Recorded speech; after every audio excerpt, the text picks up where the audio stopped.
बंगला गाड़ी झुमके कंगना सब दे देना उसको सजना। आग लगी उसके जो मन को, आग लगी उसके जो मन को, दिल मत देना मेरे सदन को। कि आज हो आज पहिला मिलनवा, मिलन सजनी के सजनवा। कि हमारा आज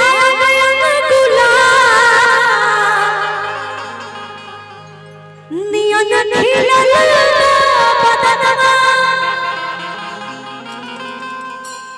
कि सुनी सुनी भगवान जजई बिहान होके दे। कि सुनी सुनी भगवान जज बिहान होके दे। आज राजा जी के कोरवे में जवान होके दे। आज राजा जी के कोरवे में कि आज हो पहिला मिलनवा, मिलन सजनी के सजनवा।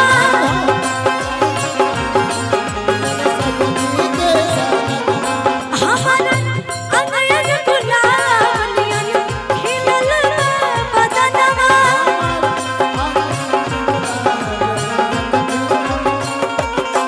सुनी सुनी भगवान जज बिहान होके दे। सुनी सुनी भगवान जज बिहान होके दे। आज राजा जी के कोरवे में जवान होके दे। आज राजा जी के कोरवे में जवान होके दे। हाय हाय हाय क्या बात है।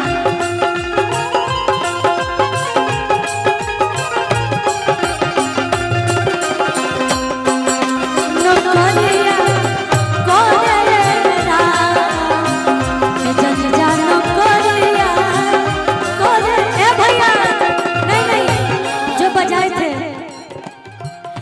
गमना करवला हरि जी,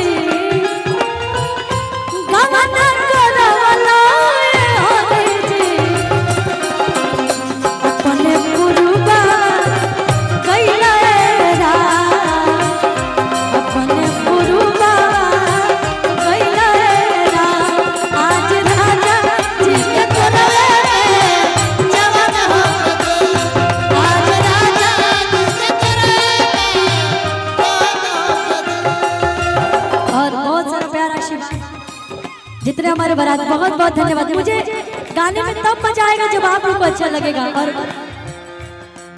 आज राजा जी के कोरवे में जवान होके दे।